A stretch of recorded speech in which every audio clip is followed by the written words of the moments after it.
Hello everybody, welcome to Short Shot Archery. Yeah, it was cold at SoCal, but that's not really anybody's fault. You know, the weather is what the weather is. But with that, let's get into some things that we can possibly change, improve, and just things that were good overall at the Doinker SoCal Showdown in 2018. So let's get started. I made a list.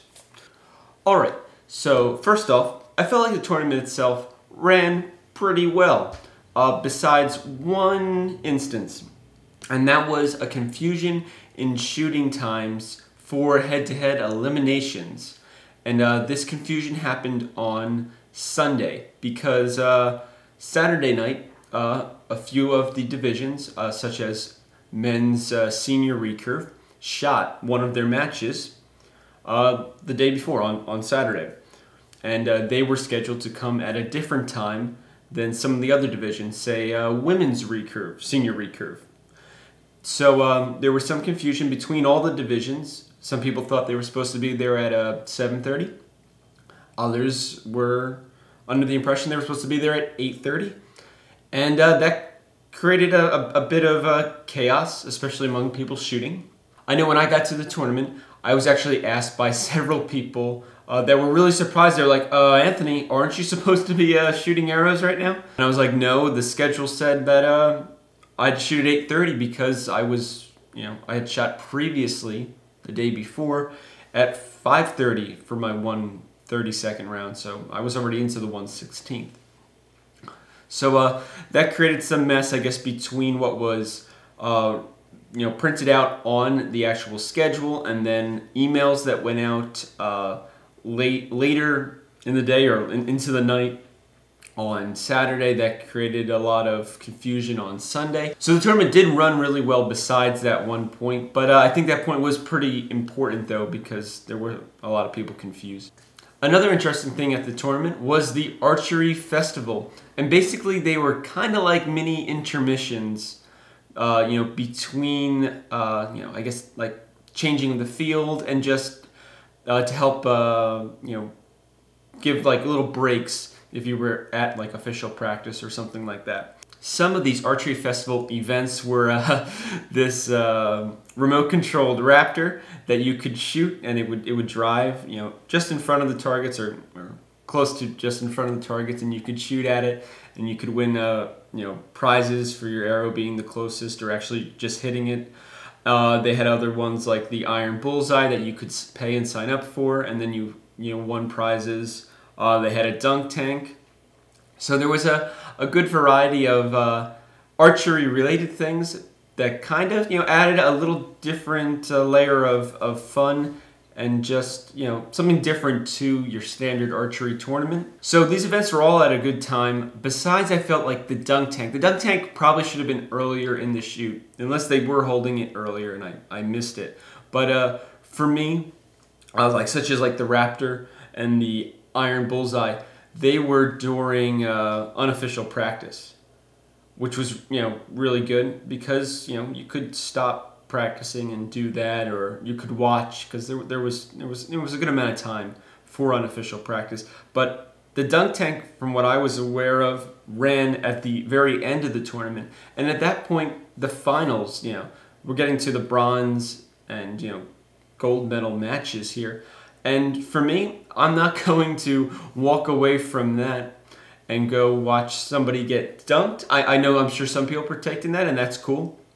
But for me and a lot of other archers, it was like, oh, that's great that's going on over there. I'd rather watch, so-and-so and see if they go and win, the gold medal for their respective division.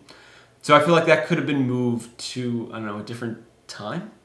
But just a suggestion. It is really cool that they did some of that stuff. It did make it a little bit different, but it was, it was a fun concept. The tents were really nice. Big, beautiful tents, and they were just like the tents that were at the Gator Cup. So you got plenty of space, but with that space you got a huge amount of shade. You didn't have to play this musical chair game and be like, hey guys, or whoever, can like all 5 of you shift down so I don't have to sit in the sun? There weren't coaches on top of archers. There was room for the paid premium seating to sit without being on top of us archers that were shooting. I felt like there was plenty of space and there wasn't a fight for shade. And I feel like at this point, if we go back to smaller tents, it's going to be a real, like disappointment in a way, because I feel like we're really, I feel like these bigger tents are really nice and a really good improvement to the whole, the shooting environment. And it's kind of cool that it is one solid tent. So you do get like this sense of more of a community type of deal. Because before it was like, well, we're in our tent, that's their tent, that's their tent. Like, in a way, I felt like it divided up people more when we had smaller tents. And then, of course, you had like the whole, fighting for shade and seats and things like that. And with the bigger tents, ample shade, ample seats. And I felt like it was just more of an archery community than like ever before. But I don't know, maybe that's just my impression of it. But I don't know, I liked it a lot. All right, now let's get into some things that I feel like we could improve on and just make the tournament a better experience for everybody. And this first one was probably the major complaint and major frustration for a lot of the archers on the line. And that was having to return to the shoot on Saturday to shoot the 132nd round at 5:30. Now this wasn't for all the divisions, but it was for my division, the senior male recurve division. Now we had already shot the whole morning. We shot from 7:30 to about 11:30.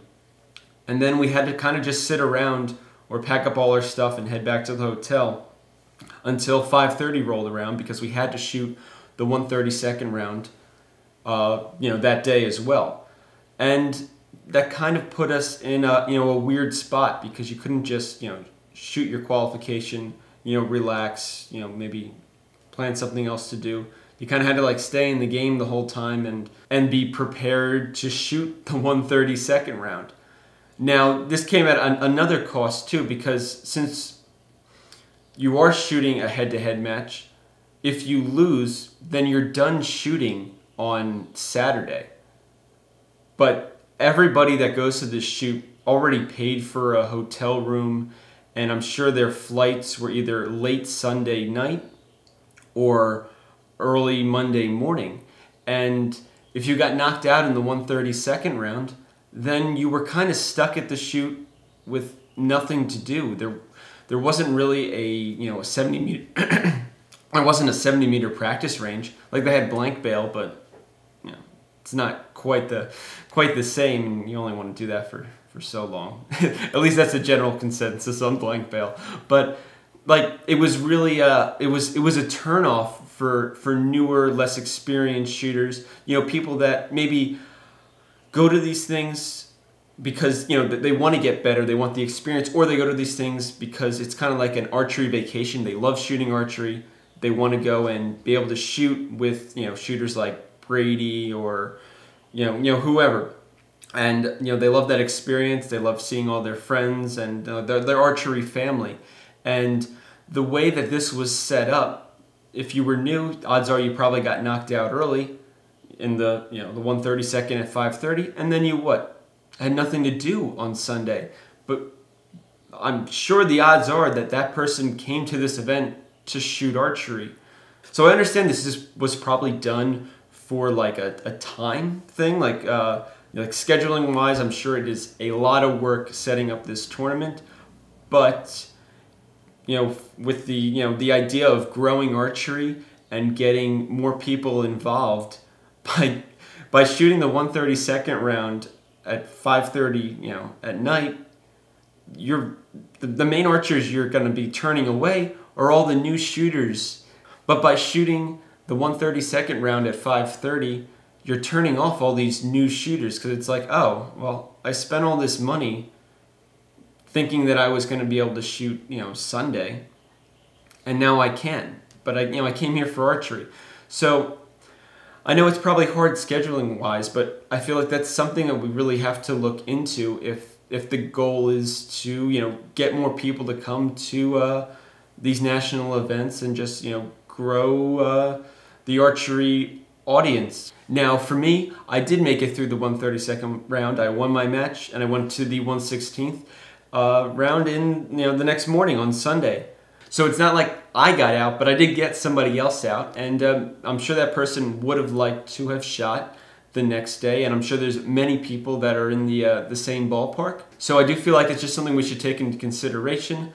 Now, on that note, this tournament layout and schedule was way better, in my opinion, than Arizona Cup and Gator Cup, especially since Arizona Cup, I ended up having to shoot official practice and qualification in the same day.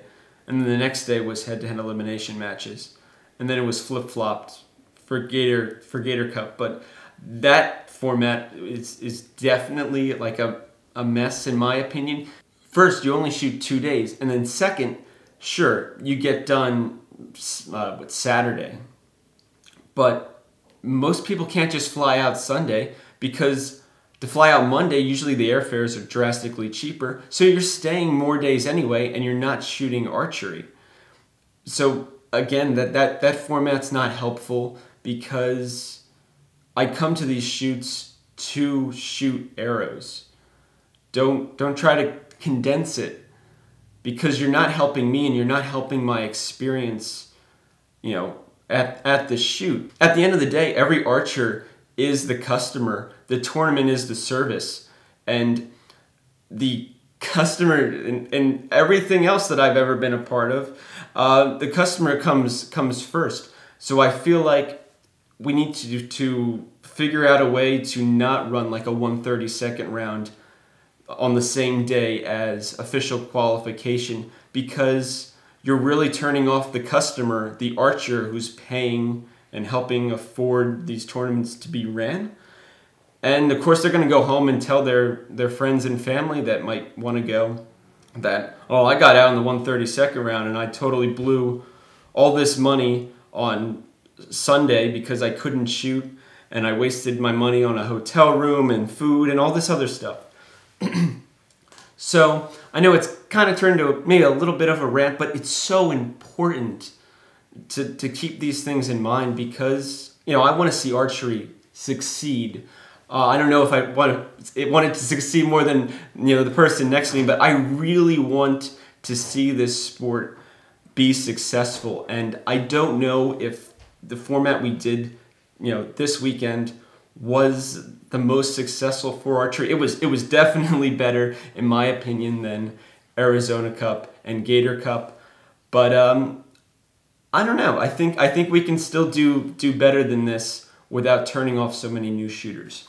And then last but not least, the bathrooms. We're gonna end this on bathrooms, everybody. One side of the field, I would say targets 50 through 100. They had about 8 restrooms. I didn't count, but they had significantly more than targets like 49 through 1, which only had 2, 1 handicap and 1 regular.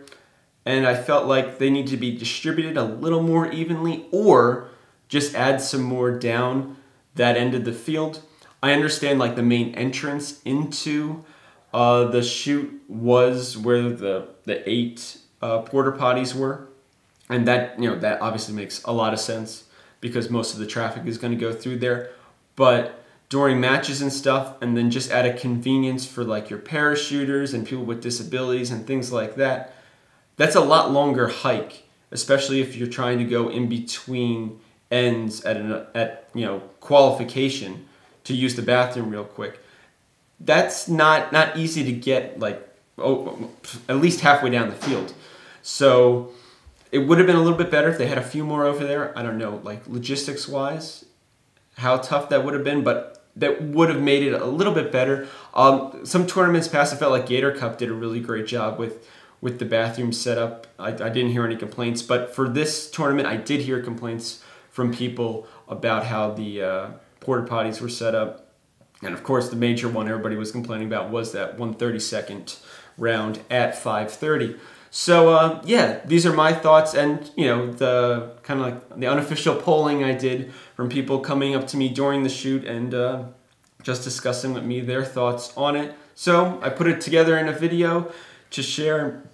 Hopefully people find this interesting and helpful, and we can use this as a way to improve archery and improve the tournaments for everybody in the future. So hopefully I can see you guys at the next SoCal Showdown. It is a lot of fun. You know, there's little things we can improve, but you know what?